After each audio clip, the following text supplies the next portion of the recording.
Strange, isn't it, the need people have to categorize works of art, especially Beethoven symphonies. The graceful first, the charming second, the fateful fifth, the choreographic seventh, and so on.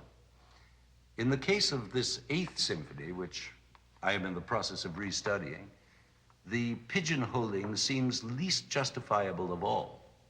It is generally considered, this work, a light, genial work, all jokes and not too much substance, and a kind of vacation piece tossed off between the arduous rigors of the 7th and the 9th.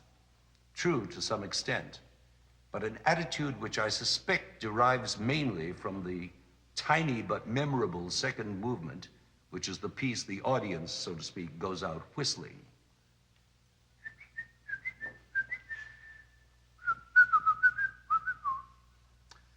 But as I sit here pondering the symphony as a whole, I find rigors as arduous as you could wish for. In this first movement, for example, there is one continuous fortissimo with all forces in full cry that begins at bar 136 and thunders on relentlessly until bar 188, at which point Beethoven asks for più forte, louder even than fortissimo, which means very loud, of course, and 2 bars later exceeds himself with a demand for triple forte. Now, there exists no machine to measure these differences. They amount to very loud, double forte, 2 Fs, which is as loud as Beethoven usually gets at his most dynamic, and then even louder, and then louder still, and this for a non-stop sequence of 60 bars. I believe someone has pointed out that this passage is the longest continuous fortissimo in all classical music. Some lightweight vacation piece.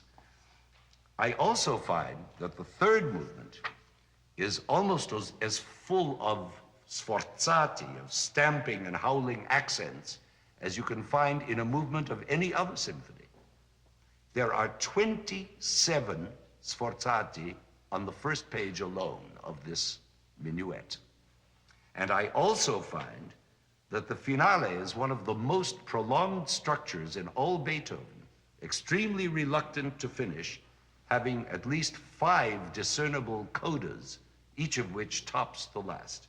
In short, it's a weighty and very forceful symphony, this 8th, and one from which I hope you will take away with you much more than the dainty metronome tune in the second movement.